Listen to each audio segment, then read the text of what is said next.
ایک اور سوال پوچھا گیا کہ روزہ دار کو غسل جنابت کی حاجت تھی، روزے میں تھا بندہ تو سوتے میں اس پہ غسل فرض ہو گیا، ایسی صورت میں یا اسے غسل جنابت ابھی کرنا تھا تو وقت کم تھا تو اس نے پہلے سحری کر لی اور ابھی اس نے غسل جنابت کرنا ہے، تو کیا یہ جو پہلے دو فرض ہیں غرغرہ کرنا اور ناک میں پانی چڑھانا کیا یہ ساقط ہو جائیں گے؟ یعنی ان کے بغیر کیا غسل ادا ہو جائے گا، غسل ہو جائے گا؟ یہاں پہ ایک بات سوال کے ساتھ میں منسلک کر دیتا ہوں کہ بالعموم میں نے دیکھا کہ بچپن میں جب علم سے، دینی علم سے جب دلچسپی پیدا ہوئی تو اس وقت سے ایک مسئلہ سنا، تب تک جب تک خود میدان تحقیق میں قدم نہیں رکھا، وہ یہ سنا کہ اگر روزے دار پہ غسل فرض ہو جائے تو ایسی صورت میں جب وہ غسل کرے گا تو وہ پہلے دو فرض پورے نہیں کرے گا، ایک ہی کرے گا، اور جب افطاری کرے گا تو تب وہ یہ پہلے دو فرض پورے کرے گا، یعنی گرگرہ کرے گا، منہ میں پانی ڈالے گا اور ناک کی کچی ہڈی تک پانی پہنچائے گا۔ پھر جب میدان تحقیق میں قدم رکھا تو پتہ چلا کہ ایسی بات نہیں ہے۔ اب اس کا جواب سن لیں۔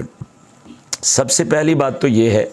کہ مطلقاً منہ میں پانی ڈالنا، کلی کرنا فرض ہے، غرغرہ کرنا فرض نہیں ہے۔ کلی کرنے کی جو ضروریات ہیں اس کی جو کیفیت فقہا نے بیان کی ہے اس پہ عمل کرنا ضروری ہے، نہ کہ غرغرہ کرنا ضروری ہے۔ دوسری بات یہ کہ ناک میں پانی چڑھاتے ہوئے ناک کی کچی ہڈی تک پانی پہنچانا فرض ہے، ناک سے اندر کو پانی کو کھینچ کر کے حلق میں لے جا کر معدے میں لے جانا فرض ہے، ایسی صورت نہیں ہے۔ اگر ایسی صورت ہوتی تو پھر یہ دونوں جو